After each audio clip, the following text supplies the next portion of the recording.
నమస్తే, welcome to Shri media. నేను మీ విష్ణుప్రియ. ప్రతి నెల కూడా 12 రాశుల వాళ్ళకి రాశి ఫలాలు ఏ విధంగా ఉన్నాయనేది మనం తెలుసుకుంటున్నాం. ఇప్పుడు మనతో పాటు ఉన్నారు గురువుగారు లక్ష్మీనారాయణ గారు. గురువుగారితో మాట్లాడి 12 రాశుల వాళ్ళకి ఏప్రిల్ నెలలో ఏ విధంగా ఉండబోతుంది, ఎటువంటి పరిహారాలు చేసుకోవాలి, ఇవన్నీ కూడా సవివరంగా తెలుసుకుందాం. నమస్తే గురువుగారు. నమస్కారం.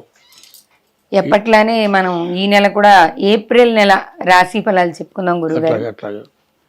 2025 ఏప్రిల్ నెల 4వ రాశి కర్కాటక రాశి.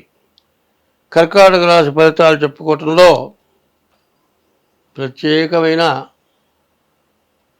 ఇదివరకున్న బలహీనత, ఇప్పుడు వచ్చిన బలం చెప్పుకోవాలి. ముందు మార్చి 30 వరకు అష్టమంలో శని, ఇప్పుడు నవమానికి వచ్చాడు శని, లక్ష్మీ స్థానానికి వచ్చాడు శని. శని వల్ల ఈ అష్టమ శని ప్రాణకంటకుడు అంటారు. ప్రాణం తీసినంత పని చేస్తాడు. దాదాపు ప్రాణం పోయింది, బతుకుతాడో బతకడో అనుకుంటాడు మనిషి. అక్కడ దాకా తీసుకొస్తాడు.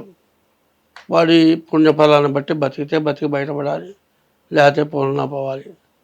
నాకు అక్కడి దాకా వచ్చి బతికా, కాలాపరేషన్ జరిగింది దేవుడి వల్ల బతికా.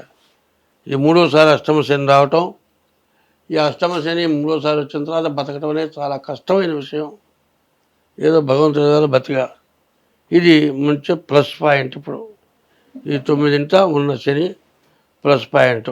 అయితే ఈ రాశి వాళ్ళకి ఇప్పుడు చెప్పాలి అంటే శుక్రుడు, గురువు, కేతువు. శుక్రుడు వల్ల వివాహం, ఇల్లు కట్టుకోవటానికి పనికి వస్తుంది. గురువు విద్య, ఉద్యోగం, విదేశీయానం, ఉద్యోగ ప్రమోషన్లు, వీటన్నిటి కూడా బాగుంది. కేతు వల్ల జ్ఞానం కలిగి ప్రవర్తిస్తారు.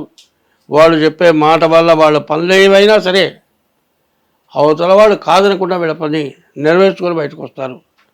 అంత తెలివితేటలుగా ఉంటారు. అయితే ఇప్పుడున్న పరిస్థితుల్లో రవి, రాహువు, శని ఈ 3 గ్రహాలు ఈ నవమంలో ఉపయోగపడే పరిస్థితి లేదు.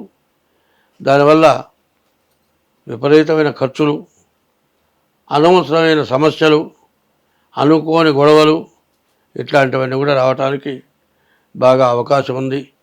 వ్యాపారస్తులు జాగ్రత్తగా ఉండాలి. వ్యాపారంలో కొత్త వ్యాపారాలు పోకూడదు. తర్వాత అప్పులు ఇస్తే తిరిగి రావు. కాబట్టి ఎంత జాగ్రత్తగా వ్యాపారం చేసుకుంటే అంత మంచిది. రేట్లు పెరిగిపోతాయని కొనేటట్లయితే ఈ వస్తువు నిలవుండేదానికంటే ఉచ్చి పురుగులు పడి చెడిపోయే అవకాశం కూడా మీ జాతకాన్ని బట్టి ఉంది.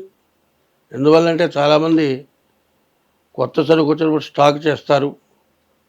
ఈ రాశి వాళ్ళకి బాగా లేదు కాబట్టి స్టాక్ చేసినా కూడా ఇబ్బంది పడతారనేది మాత్రం నిఖరం. కాబట్టి ఈ రాశి వాళ్ళు చెప్పాలి అంటే నక్క తోక తొక్కారని ఒక మాట చెప్పారు. నక్క తోక తొక్కారంటే వాడు గొప్పవాడే. మరి సావు లేకుండా బతికి బయటపడ్డాడు. తర్వాత బాకీలు ఏమైనా ఉంటే తీర్చుకున్నారు. ఏదో తినడానికే ఇబ్బంది లేదు. అంత మాత్రం చేత అహంకారపడకూడదు. ముఖ్యంగా మీ డేట్ ఆఫ్ బర్త్ ద్వారా మీ జాతకం చూపించుకోవడం చాలా అవసరం.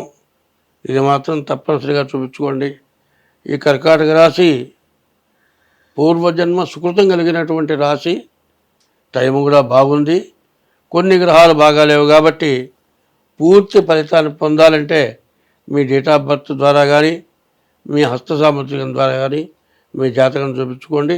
మీకు అన్ని విధాలా బాగుంటుంది. స్వస్తి.